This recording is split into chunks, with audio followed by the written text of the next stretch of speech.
11 वर्ष पूर्ण झाले पण 11 वर्षामध्ये जो खऱ्या अर्थाने बदल घडवणं अपेक्षित होतं तो कुठलाही बदल घडलेला दिसत नाही।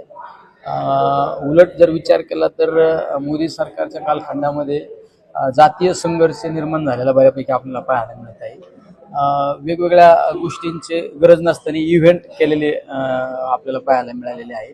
पण ज्या पद्धतीने विकास होणं अपेक्षित होतं तो विकास झालेला नाही, ते सगळ्यात महत्त्वाचे आहे। ठीक आहे, 11 वर्ष जरी पूर्ण झाले तरी त्या पट्टीत डेव्हलपमेंट नाही। कसं असतं, खोटं बोल पण रेटून बोल अशी भाजपची पद्धत आहे। कुठल्या जर एखादी योजना प्रभावीपणे जर समाजात गेली तर तिचा गाजावाजा करायची गरज भासत नाही। त्यामुळे तुम्ही काम केल्यानंतर तुम्हाला समाजाला दाखवायची गरज नाही ना। शेवट काम जो माणूस काम करत नाही तो 4 वेळा खोटं बोलून रेटून दाखवण्याचा प्रयत्न केला जातो। अनेक शासकीय योजना राबवल्याला दाखवलं जातं पण त्याचा फायदा सर्वसामान्य लोकांपर्यंत होत नाही। सगळे कधी कधी बऱ्यापैकी खोटी आकडेवारी समाजापुढे सांगितली जाते, तसा कुठलाही प्रकार नाही।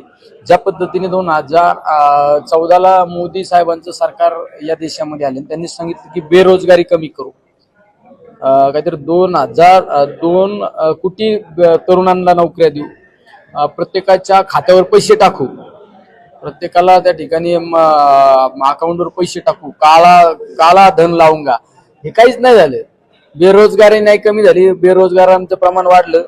तुम्ही प्रत्येकाच्या अकाउंटवर पैसे टाकतो म्हणले होते, ते पण पैसे टाकलेले नाही। हे सगळे खोटे आहे आणि सगळे खोटे आश्वासनं दिलेले आहे आणि सगळे आश्वासनं हवेत गेले। कसं असतं, फक्त गाजावाजा करायचा पण प्रत्यक्षरित्या कुठल्याही योजनेचा समाजाला फायदा नाही।